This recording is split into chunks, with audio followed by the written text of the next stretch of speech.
السلام علیکم۔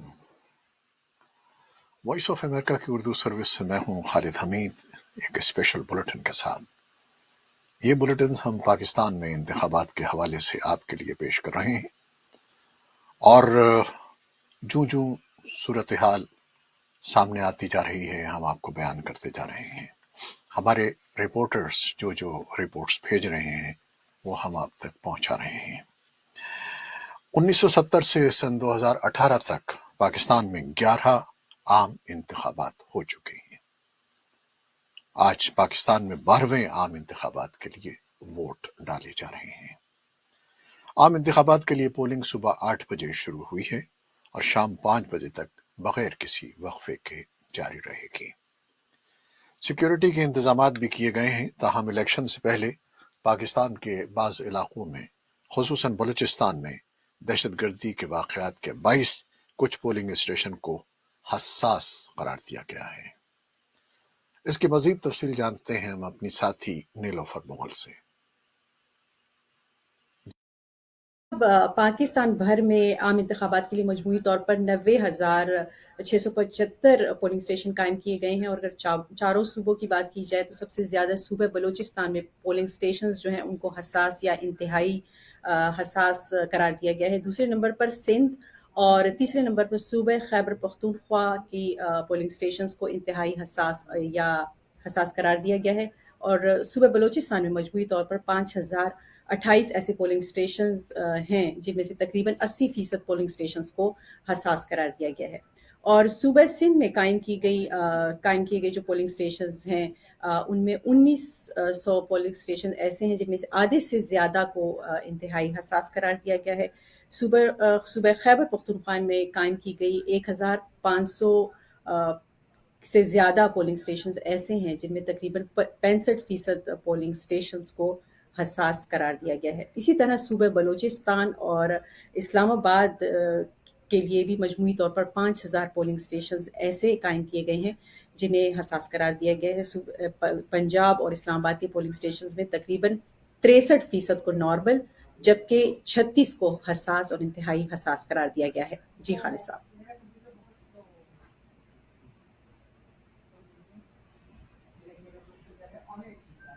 لیکن ہمارے رپورٹرز یہ بھی بتا رہے ہیں کہ اس دفعہ اندازہ یہ ہے کہ بہت بڑی تعداد میں لوگ ووٹ ڈالنے نکلے ہیں اور بہت صبح ہی سے نکلے ہیں۔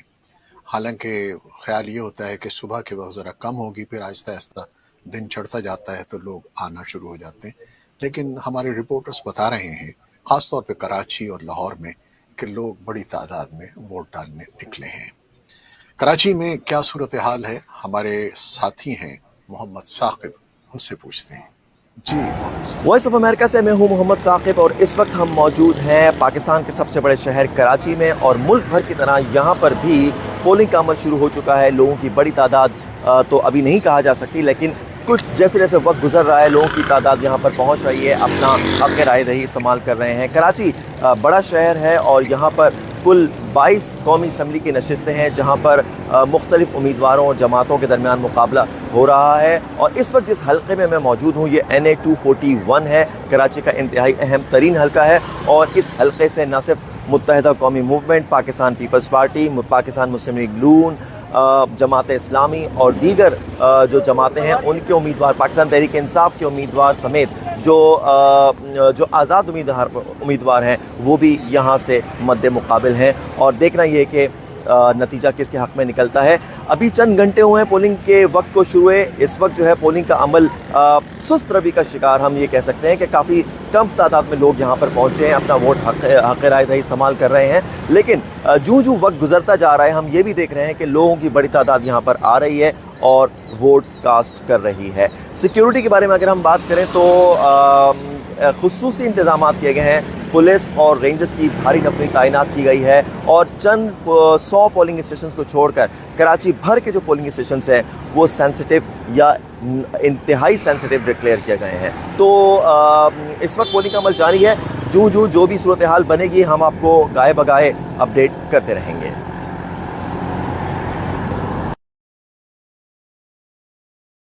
میں بتا رہے تھے بلوچستان کا علاقہ چمن بہت اہم علاقہ ہے، اور آپ جانتے ہیں کہ وہاں پر اس سے پہلے کافی دہشت گردی کے واقعات بھی ہو چکے ہیں، تو اس لحاظ سے یہ بڑا اہم علاقہ ہے اور وہاں کی پولنگ جو ہے بہت ہی اہم ہے۔ ہمارے وہاں نمائندے ہیں ندیم خان، وہ بتا رہے ہیں وہاں کی صورتحال۔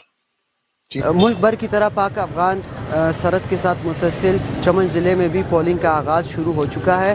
آپ کو بتاتے چلیں کہ چمن اور قلعہ عبداللہ جو کہ پہلے ایک ضلع ہوا کرتا تھا، اب یہ 2 ضلعوں میں تقسیم ہو چکا ہے۔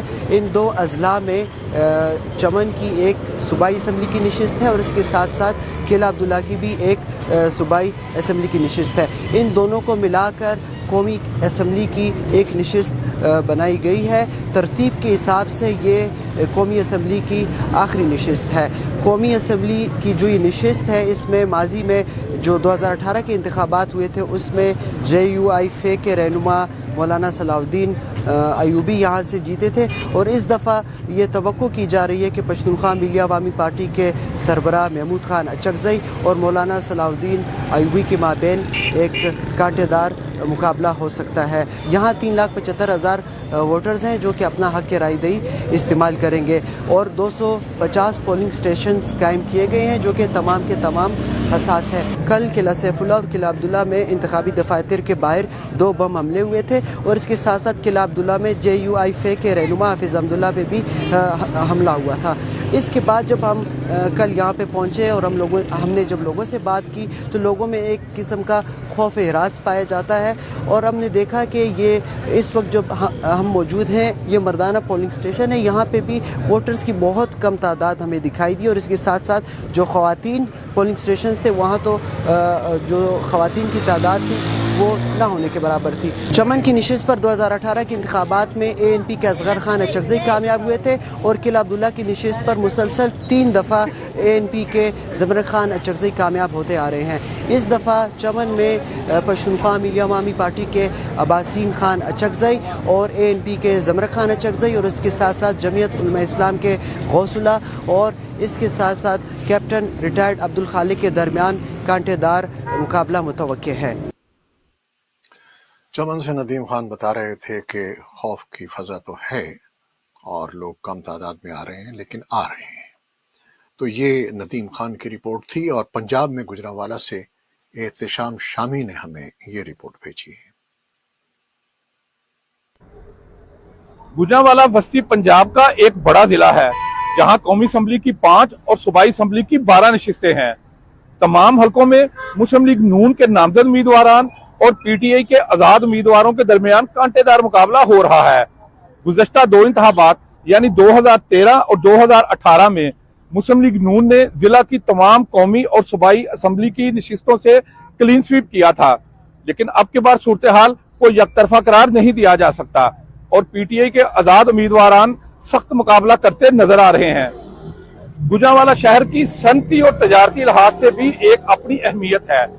یہاں کی کاروباری برادری کا رجحان ہمیشہ سے مسلم لیگ نون کی طرف رہا ہے، اور گجرانوالہ کے شہری حلقے سے مسلم لیگ نون کے رہنما خرم دستگیر خان مسلسل 3 بار کامیاب ہوتے آئے ہیں، اور یہ ان کا 4تھا الیکشن ہے جہاں پہ ان کا مقابلہ PTI کے ایک ایسے آزاد امیدوار کے ساتھ ہو رہا ہے جو کہ پہلی دفعہ الیکشن میں حصہ لے رہا ہے اور خرم دستگیر خان کو کافی ٹف ٹائم دے رہا ہے۔ گجرانوالہ کو سٹی آف دا ریسلرز بھی کہا جاتا ہے کیونکہ یہاں کے پہلوانوں نے فن پہلوانی کے جوہر دکھاتے ہوئے پوری دنیا میں سے اعزازات حاصل کیے ہیں۔ یہ احتشام شامی تھے پنجاب کے شہر گجرانوالہ سے۔ وائس آف امریکہ کے ایک حالیہ سروے میں 48% نوجوان انتخابات کے بعد حالات کی تبدیلی سے مایوس نظر آتے ہیں۔ اس بارے میں ہماری ساتھی ارحم خان نے ایک اسلام آباد سے رپورٹ تیار کی ہے، وہ آپ دیکھیے۔ حالات جو ہیں وہ بدتر ہی ہوتے نظر آئیں گے اور ہوتے نظر آ رہے ہیں۔ ہمارا بجلی کا مسئلہ، پانی کا مسئلہ، گیس کا مسئلہ، پیٹرول کا مسئلہ، 8 روپے کم کرتے ہیں، 10 دن بعد 30 روپے کا اور اوپر اضافی ڈال دیتے ہیں۔ ہم بجلی کے بل دیں، گیس کے بل دیں، ہم کیا کس کو ووٹ دیں، کس منہ سے ان کو ووٹ دیں؟ ہمیں نہیں لگتا کہ آگے بھی کوئی تبدیلی ہوگی۔